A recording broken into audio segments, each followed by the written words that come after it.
n'amaboko. So icyo gihe rero niyo mpamvu navuze ngo kwirwanirira. Ngeze igihe nakoze hari live nakoze niba atari kiganiro kuri Yago TV show. Abasa, my brothers, my sisters, narirwaniriye mu bintu bijyanye n'urukundo. Narirwaniriye ngiye kuva ntangiye kujya mu relationship nakundanye n'abakobwa 4. Ubwo nshyiramo n'uwo twabyaranye nakundanye n'abakobwa 4. Ariko buri mukobwa wese nakundanaga nawe ngiye numvaga ari umugore wanjye. Nabari babaga narikizemo ko ari umugore wanjye kubera ko numvaga nta rundi rukundo mfite rutari ubwo ngubwo. Ntibikigize bikunda ntibyawaki nyine didn't work out.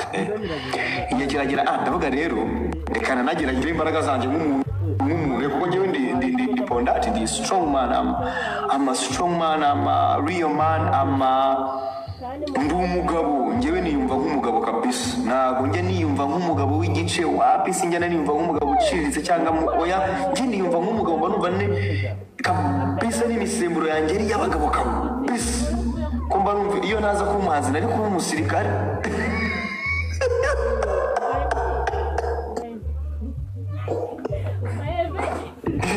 Naza kuba umuhanzi nari kuba umusirikare kuko mukuru wanjye yanabaye umusirikare, ari mu barwaniye igihugu mu gihe inkotanyi zabohoraga igihugu mu rugamba rwo kubohora igihugu 90. Ubwo abahungu bavugaga bati oya ntabwo tugomba gukomeza kuba mu buhungiro, reka dutahe mu gihugu cyacu. Mubito Emmanuel mani muhiruko ridashira. Uyu munsi mushaka kuba ngombwa ko mubimenya. Mukuru wanjye yari umusirikare, yazize isasu, yazize urugamba, yazize kwitangira igihugu. Naramukundaga sana, niyo mpamvu yongeze ku rupfu rwa mukuru wanjye uyu nguyu nkubita naramukundaga sana kabisa. Ndabyibuka iminsi ye ya nyuma nganiriza akajya ambwira ukuntu bafashe igihugu, ukuntu barwaniye igihugu, ukuntu byari bigoye. Kuko we yinjiye akiri na muto sana, yinjiye ngira ngo afite 10 n'ingahe. Abantu bose rero barwanye urugamba, intwari zose zarwanye urugamba bikarangira zimwe zitahiye. Imana ibahe iruhuko ridashira kandi abitangiye urugamba bakarugwamo. Ndabizi ko muri ahantu heza sana. Rero mukuru wanjye Nkubito aritahira ubwo bibaye ngombwa ko mubimenya. Ngewe mvuka mu muryango w'abana 10. Bakuru banjye 2 bakuru bitabye Imana. Niyo mpamvu nkunda ababyeyi banjye uburyo batureze abana. Twese tukaba abagabo, twese tukaba abazima, twese akavamo abitangira igihugu mu buryo bumwe. Kuko ngewe ntaza kuba umuhanzi, ikindi kintu nari gukora numvaga kabisa ukuntu mba nimba ngenda umugabo. Rero kubera ko mfite amahormone y'abagabo, nagize igihe ngenda ndavuga reka nirwanirire. Ndavuga uyu mwana noneho nkunda uyu muntu, nkunda uyu mukobwa nkunda, ngiye no kumukubita n'igikwe kabisa. Ngiye mfata umwanzuro muhitamo mu bandi kabisa. Ndavuga ni ariko nabyo ntabwo bigize working out. Nabyo ntabwo bigize bikora. So ubwo hari ibyo ntababwira mu gihe ngiye hari ibyo nateganyaga nibwo ibikoryo byambayeho. So kandi simbashaka kugarura ibyo bintu nyine bijyanze ku working out. Igihe cyose nagerageje ngafata n'umwana ngavuga mfashe umwanzuro. Rero nyuma yo kwirwanirira byaranze. Niyo mpamvu usaba abantu kureka kwirwanirira. Niyo mpamvu usaba abantu, niba uri umukobwa mwiza, ukaba uri umusore handsome, ukaba uri umugabo, ukaba uri umupapa, ukaba uri umumama, ukaba uri umubyeyi, ibintu byo kwirwanira hano ku isi tubaho mu mugambi w'Imana mpaka tugiye. Ariko twebwe kubera dufite ubwenge Imana kandi ni buke, ni na buto cyane, tubukoresha ngo twabugize bunini tukumva no umugambi w'Imana niwo tubaho kuva tuvutse kugera tuvuye ku isi. ariko umuntu ashyiramo kwirwanirira abandi bakajya ngo bamwe bajyanga ikuzimu abandi bakajya mu bapfumu abandi birangira nabo bagarutse kuko birangira bagarutse ahantu hamwe bakabata Imana tubonye ko ari wowe Imana ishobora byose. Kwirwanirira nicyo kintu numva natsinze kugira ngo mbone inyenyeri y'Imana. Icyo kintu numva natsinze niyo kamere numva natsinze kugira ngo ntangire kubona ukuri kw'Imana. Nicyo kintu numva natsinze kugira ngo ntangire kubona umucyo w'Imana. Icyo kintu numva natsinze kugira ngo ntangire kubona amaso yanjye abona, ntangire kubona. Nicyo kintu numva natsinze. Kwirwanira njyewe ndarirwaniriye mu bijyanye na relationship byose biranga. So nyuma rero maze kubona ko kwirwanira bidakoze, ni nabwo natangiye inzira yo gusoma Bibiliya mu buryo ariko noneho bwuzuye. Ubwo abantu badukurikiye baraza kumva none igisubizo cyanjye ku kibazo nabajijwe nawe gikomeye cyane, ariko nyine cyagombaga kubona igisubizo. Nibwo natangiye gusoma Bibiliya cyane noneho bihoraho kabisa. Ari njye uyihaye nta wundi muntu uyimpaye. Niyo mpamvu n'abantu bari hano naba challenging, niba ntacyo bibatwaye muzihe igihe wihe challenge uvuge ati reka nihe challenge yo gusoma Bibiliya. Kuko njye nihaye challenge yo gusoma Bibiliya yose. Ngeze mu gitabo cya 5 niba nibeshye, igitabo cya 5 cya Mose niba nibeshye cyitwa ni gutegeka kwa kabiri. Ndumva ariho ngeze. Ubu natangiye page yo gutegeka kwa kabiri. Mvuye mu gitabo cya 2 cya Mose cyitwa kubara, ninjiye mu gutegeka kwa kabiri. Ubwo umuntu wese ushobora kwiha iyo challenge bizakugirira umumaro udasanzwe.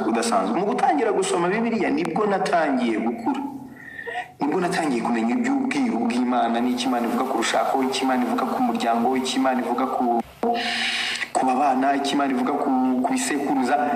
Kuko mu gitabo cyitwa kubara cya Mose birimo harimo ibisekuruza, ukuntu abantu bagiye guhera muri Genesis kugera mu kubara bakwereka hari ibintu, hari amasomo arimo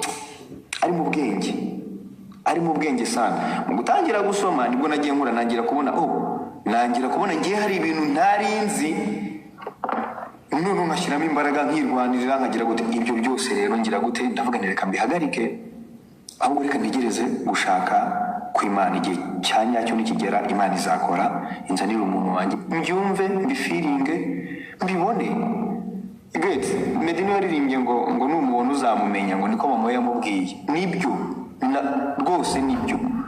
Iyo wawaje urabyumva, iyo wawaje urabina. So ntegereje igihe cy'Imana, ariko ejo Imana rwose ivuze ati ndamukuzanire Proverbs, ndamukuzanire umugore wanditse mu migani. Kuko muze kunyemerera abakobwa bari hano bifuza urushako rwiza, bagende basome icyo gice kiri mu migani 31:10. Abagabo bashaka urushako rwiza nabo bagende basome uwo murongo, kubera ko bizatuma ubona umugore cyangwa umukobwa mugiye kubana ari we. Abakobwa bifuza urushako rwiza, munyumve neza. Abo urushako rwiza kurubona ari ibintu byasi ngo biza. Oya, Satani nawe arimo ararwana, kandi amaofisi ya Satani uyu munsi ari mu rusengero, ari ahantu hateranira abantu benshi bavuga Imana, ari ahantu atakoreraga. Satani yimuye ibirindiro, sinzi niba mubizi. Mu myaka nka 20 ishize Satani ntabwo yapfaga kuvogera urusengero ngo ajye mu rusengero yigaragambye akora ibiki. Ariko ubu Satani ibirindiro bye, amaofisi ye menshi ari mu rusengero.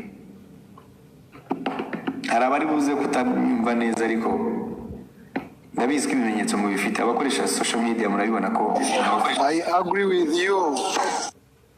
Urumva hantu yatinyaga. Uyu munsi amaofisi ya Satani arimo arakorera mu miryango, family.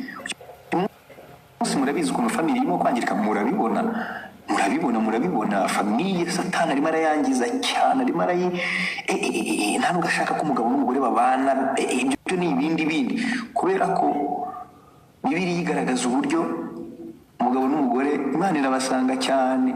Imana isanga umugabo n'umugore cyane, n'umugabo iramusanga ari wenyine, n'umugore iramusanga ari wenyine. Ariko Imana isanga umugore n'umugabo cyane iyo bahuje, basanga cyane. Mubyemere mubihakana, ariko irabasanga cyane iyo bahuje umugambi kandi bayemera banayisenga, ibana nabo cyane.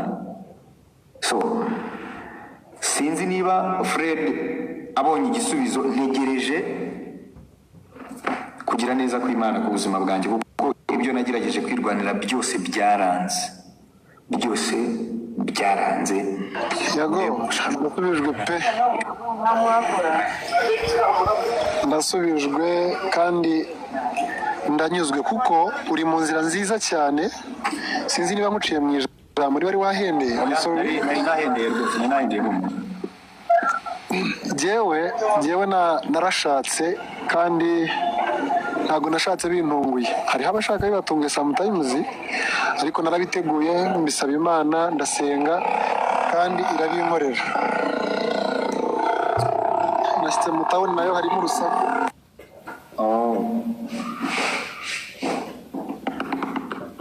Icyo nashakaga kukubwira kuri ibyo bintu, aho nkubwira ngo byose ni Imana n'ubundi bikora. Jewe nagiye gushaka nsa nk'umuntu warayemo nabi. Nimvuga kurara nabi ni cyagiye ibintu byewe wari ufite bisa nk'ibigushizeho. Ariko urabizi by'inaha ngaha inka dukwa n'ibintu baduca uko biba bingana, kuko ibyo kuvuga ngo wumvikanye n'umukobwa ariko ababyeyi babo ntago bihura. Uvugana n'imiryango n'ivugana, ntajya kuvuga ngo wavuganye n'umukobwa, ibyo ntago biba bikora. Iby'imiryango yisemo nibyo mukora, nubwo mwamukundana. Nako inka 12 na miliyoni 6 z'amashiringi. Izo nka 12 na miliyoni 6 ni ibintu byinshi cyane. Hari abana bajyaga tubiganiraho kandi ngo uzi ko mu Rwanda bafitemo abagore 6. Ukurikije nyine imikoshereze yabo. bagira bamwumvise Fred. Namwumvise kabisa. Fred ubu byarakomeye, natwe hano babihenze sana. So rero icyo nkubwira iki ngicyo ntago ari jewe wabyishoboresheje. Yagosha ni ubuhamya burebure, ntago nabikubwira ngo ubyumve. Hahandi usenga ubeshejwe no kwizera muri buri kimwe cyose. Fred, yo biba ngomba ko muvugira aha. Kugira kumera wowe.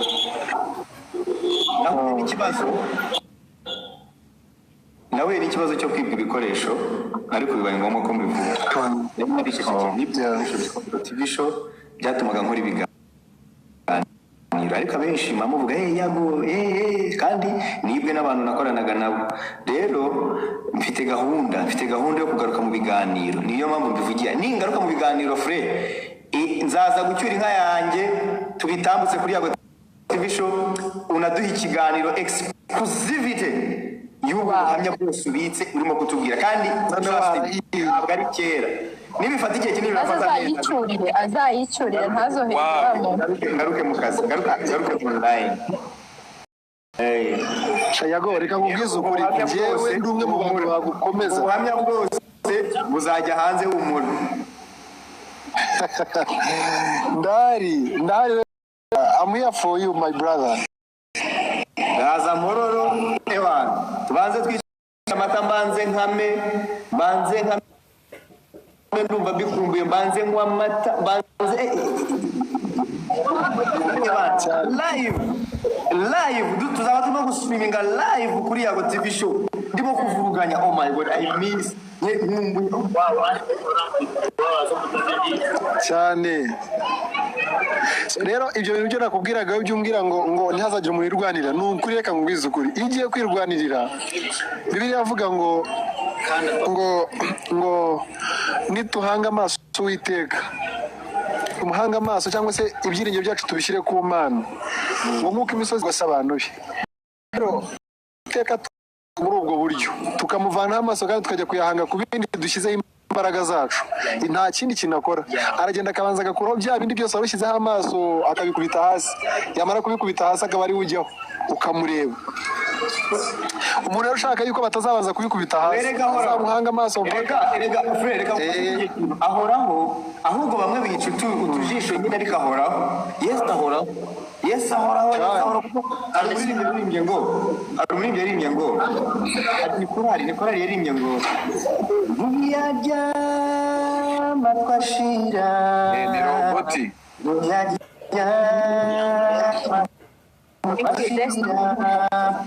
niyaryama twashira abe no twashira yo satani yagambiriye kera nigeze murinzi waryo ari umugabo ufite imbaraga nawunikira najya sinzira Yesu umwami w'abami bose naryama najya yiyemeje gutabara bamutegereza bose umutima ufite ibyiringiro uza mubera ubuturo na waza butura biteka Yesu. Wow. Ukunda n'Imana kweli. Amen. Yesu ntago ahubwo twebwe tuvaho tuvaho mani ariko we ntajya avaho kuko ahora ku ngoma ahora ku ntebe y'imbabazi ahora tubabarira ahora oh my god yego nkubwira akantu ka surprise muri situation umutima Yesu niwe yo mubazutse kunesha kurupfu kurabura yaramanutse agera ikuzimu yaranaremeza urupfu akingura ibituro bya bera ntituzapfa ubwo tuzarama Yesu umwami w'abami bose naryama yiyemeje gutabara bategereza bose umutima ufite ibyiringiro. Thank you, Judy. Uzamubera ubuturo na waza butura miteka Yesu. Amen. Oh, wow. Yesu ni umwami. Yesu ni umwami. Hi, Yago. Alice turakwakiriye. Murakoze. Ni karibu. Asante. Very welcome. Uracyari mu rukundo cyangwa Thank you for the gift. Yago reka nkubwire. Niyo mpamvu narwanye inkundura ngo nzamuke pe. waruhuye mu cyangwa Umva cyakoze reka nkubwire. Nababaye ariko nkiri hasi mu bishanga amagambo uvuze mpise nkuramo ibisubizo byanjye byose. Okay. Muri Makino live ni y'umugisha Cyane. abantu badukurikiye batubwire niba ino live hari ikintu bayigiyemo cyangwa se niba ari live y'umugisha bari babyiyandikira twe tureke kubivuga batubwire abantu 120 ingahe turwe na boss Kabutura